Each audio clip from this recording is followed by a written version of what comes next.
தூத்துக்குடி நாடாளுமன்ற தொகுதியில் மீண்டும் போட்டியிட விருப்பம் தெரிவித்து திமுக கட்சியின் துணை பொதுச் செயலாளரும் எம்பியுமான கனிமொழி விருப்ப மனு அளித்திருக்கிறார். அண்ணா அறிவாலயத்துக்கு வந்த கனிமொழிக்கு கட்சி தொண்டர்கள் உற்சாக வரவேற்பு அளித்தனர். விருப்ப மனு அளித்த பிறகு புதிய தலைமுறைக்கு பேட்டியளித்த கனிமொழி 5 ஆண்டுகள் தூத்துக்குடி மக்களுக்காக பணியாற்றியதால் மீண்டும் அதேபோல பணியாற்ற வாய்ப்பு கேட்டிருப்பதாக தெரிவித்தார்.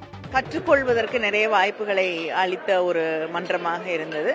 ஆனால் இங்க மக்களவைக்கு வந்த பிறகு மக்களோடு இணைந்து வேலை செய்வது என்பது, என்னுடைய தொகுதியிலே பணியாற்றுவது என்பது அதைவிட இன்னும் மனிதர்களை புரிந்து கொள்வ, மக்களை புரிந்து கொள்ள வாய்ப்பாக இருந்திருக்கிறது. ஃப்ளட் அப்பயும் நீங்க ஃபீல்டுக்கு போயிருந்தீங்க. இப்போ வந்து கலாத்துல எப்படி இருக்கு? அதே போல கடந்த முறை தமிழிசை சவுந்தரராஜனை எதிர்த்து போட்டிட்டீங்க.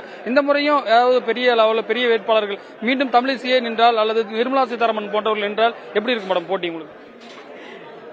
யார் வேட்பாளர், நமக்கு எதிராக இருக்கக்கூடிய வேட்பாளர் என்பது முக்கியமில்லை. நம்முடைய பணி என்னவாக இருக்கிறது என்பது மட்டும்தான் முக்கியம்.